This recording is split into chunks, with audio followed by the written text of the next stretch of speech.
Quand on est là, quand moi on me dit « Oh là là, ma pauvre, tu travailles au Muro », enfin pour rien au monde, j'irai travailler à la Défense ou quoi que ce soit, regardez ce lieu. Même là, au mois de novembre, regardez ce lieu. La question se pose, il y a maintenant une dizaine d'années, de savoir si le campus doit être maintenu ou s'il doit être carrément stoppé. Dessus, il y a un projet qui se crée.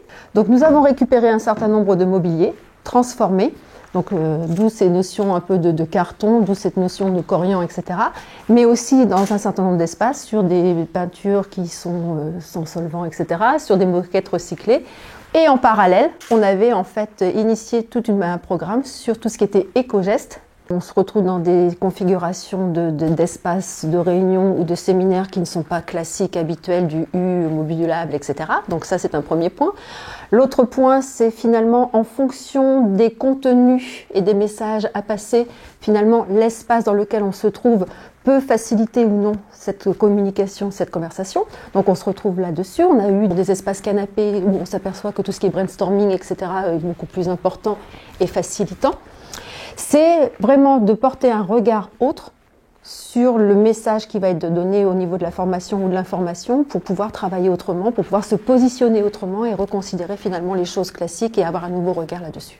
L'esthétique est intéressante dans la mesure où vous êtes dans un lieu agréable, avec des choses décorées, avec des mobiliers sympathiques, avec tout ce qui est ces prestations annexes, forcément ça va vous donner envie d'être plus à l'écoute, de donner aussi de votre personne dans le cadre de la réunion, dans le cadre de la formation. Ça, c'est évident. En revanche, la partie, je dirais, vente du lieu fait que changer fait forcément peur.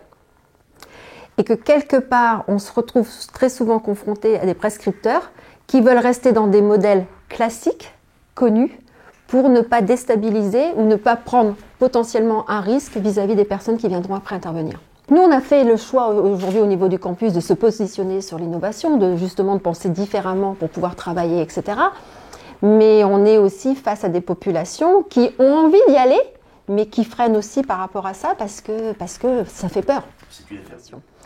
Un des autres axes du projet campus, ça va être tout le côté expérimentation.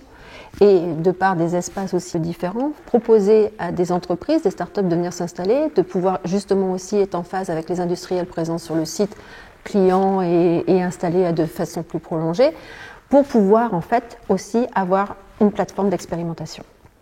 On est sur des espaces aujourd'hui dédiés, mais ces espaces-là sont potentiellement aussi amenés à être utilisés dans d'autres circonstances et dans d'autres contextes. La somme des individus fait toujours plus que les individus mis bout à bout. Et cette version systémique sur un territoire, pour moi, est très importante. D'accord. On a tous des valeurs, des valences, des affinités, on a tous des projets, on a tous envie de développer quelque chose.